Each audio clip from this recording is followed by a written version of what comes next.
My name is Gary Reber, and I am the producer of a two-set music video production with Buddy Rich and his band.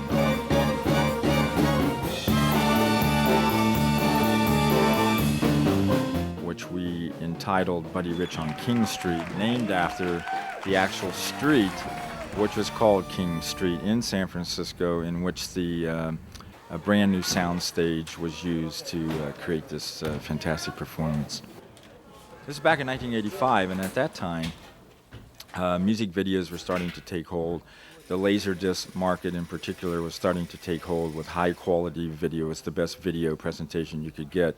So I approached this project as a live concert, multi-camera shoot. I think we used 6 or 7 cameras on it. And I approached it with the idea of having a surround mix. So we recorded this in 4 channels and encoded it live to SQ matrix format, surround format. That's a matrix format that was developed by CBS Laboratories. We actually had 4 channels of information. We had the band set up as if it was in a nightclub setting, which was a typical setting or venue for Buddy's band.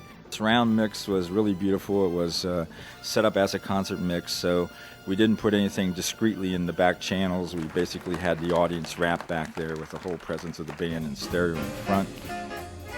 I actually built a custom stereo array microphone using these Crown PCM surface mount microphones, and we built, I think it was a 12-foot wide stereo array in plexiglass, which we hung over the band, over the brass section. And that, I think, is the largest stereo microphone ever produced. We should have put it in the World Book of Records, but we didn't. Well, we're gonna capture the whole total blend of this band. This band works every night, 11 months out of the year, playing with each other in total harmony and balance. And I don't want to be the judge as a mixing engineer going multi-track with who should be louder than the others. Let them decide for themselves. They do it every night professionally.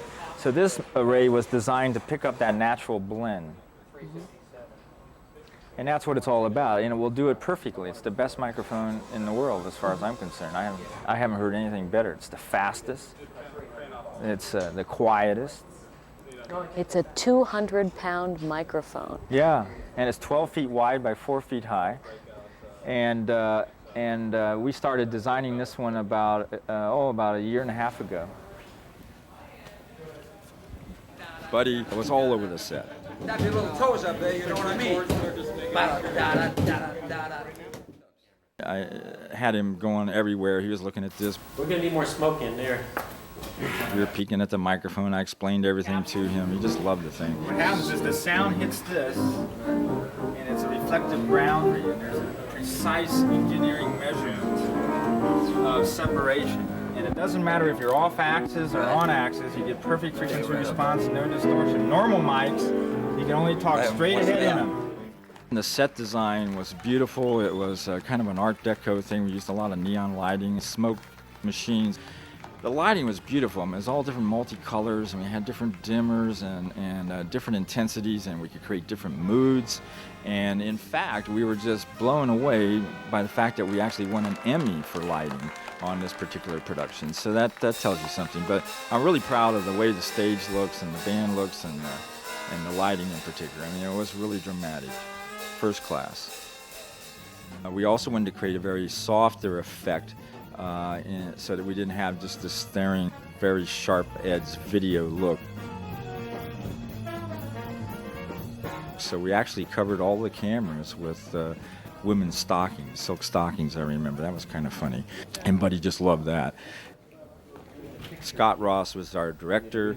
We did it at One Pass Studios in China Basin in San Francisco. Steve Michelson was executive producer, and it's a wonderful facility. We were the first project in that brand new soundstage. We had a custom dressing room set up for some shoots, for some interview shots that we did. Kind of an old kind of dressing room you might find in maybe the 40s or 50s setting. And he was always trying to get me to feel very loose.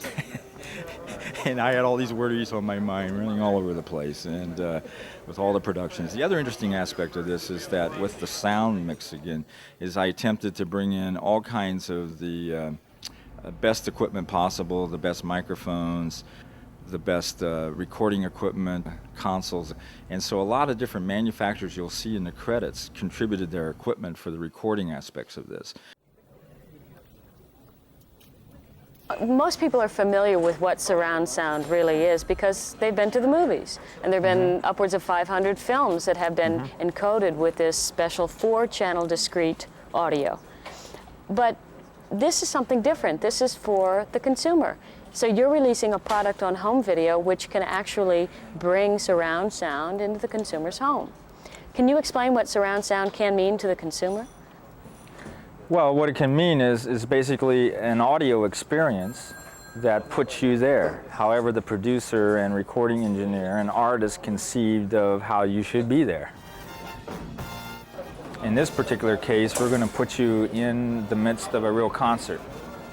And you're going to be surrounded, you're going to be in the audience, and you're going to hear people clapping next to you, and you're going to hear people whistling behind you and to the side of you, and you're going to hear this monster band in front of you, spread across the front of your living room. And that's how we're going to mix this and present it. Another interesting aspect of this that you've spent a lot of time on is your microphone setups. Yeah. This is the future of audio-video recording, and this is a microphone that's going to be positioned over one side of Buddy's drums, and there'll be another one of these on the other side of Buddy's drums. And in order to position it, you simply look into it, and you look at the angle or reflection, and that is exactly what the mic sees in terms of hearing. So you can aim these things very direct, and it picks up anything on the outside of this thing, on this side of it. If I started talking on this side of it, it would never hear it. It's just dead silent. It's one of the most incredible microphones ever developed. It's called the Pressure Zone Microphone, PZM, and it's made by Crown International in Elkhart, Indiana. And it's a tiny little pressure zone in here. It's a very precise measurement of space. And all of the sound waves come at this thing, and it hits. And direct waves as well as reflected waves, they all hit and they all arrive at the capsule at the same time. And the end result of this is that it gives you perfect phase, and it gives you perfect frequency response and no distortion. When you talk off axis to it, there's no fall off or roll off of frequency response or no distortion like conventional mics will give you. A conventional mic, you must really be directly on axis to it to get its optimal performance. As soon as you start turning off axis on a conventional mic, you're into distortion and frequency roll off. A PZM won't do that to you. But the whole project went down live. Even the mix, the actual camera mix was live, cut by Scott Ross as a director's cut. And we pretty much used that director's cut throughout because he did such a fantastic job directing this thing. And since Scott was a musician himself, he pretty much knew all of the cuts and where it's going to happen. And I had gone out on the road with Buddy and his band for 6 nights sometime before that, and we recorded every night. I recorded every night on location the band performing all these tunes that we were going to use in these 2 particular sets. So we knew exactly what the timing was going to be. If it was going to be 3 minutes, 50 seconds, or 4 minutes, or 11 minutes, or whatever it would be. And we knew where all the solos were going to happen. So all that was marked up for Scott.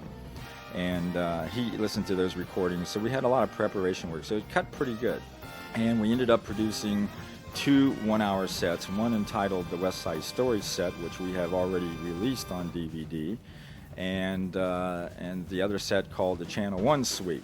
Those were 2 feature productions that Buddy played virtually every night or every other night. He had about 4 different feature charts that he used to close a set with, and those 2 were his favorites, and they provided an opportunity for extended drum solos for Buddy, and for some other solos, particularly Steve Marcus in the Channel 1 Suite does a powerful saxophone solo.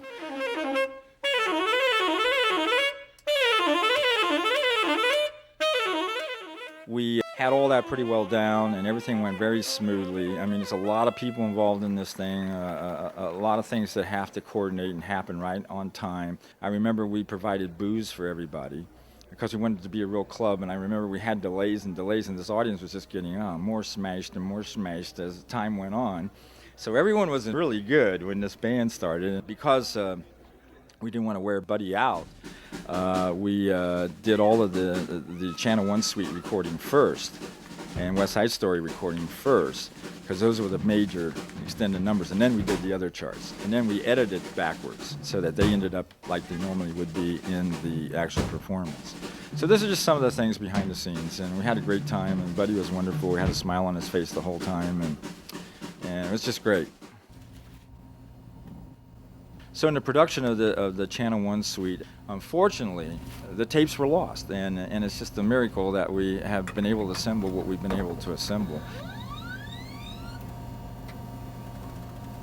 Buddy, backstage, he was wonderful. He was always teasing me. He was always wanting me to relax and sit back with him and hang out. And he was in his bathrobe, and I remember his long socks and shoes in his bathrobe. I mean, he just looks like, it's too much looking at him, And he's always clowning around. He felt really great about this whole thing. He was concerned about it. He wanted everything to go really just fantastic. I overheard him lecturing the band, saying that, look, this is a first-class production. This is the real thing. I expect the best from you guys.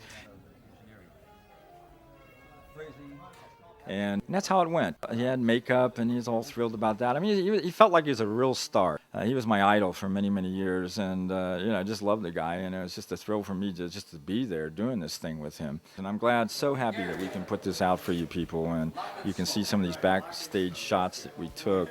I mean, they're just rare photos, rare glimpses of Buddy in his ecstasy of what he really likes to do, be with the band. I mean, that was his love. Being on stage, playing the drums, making people smile and have a good time.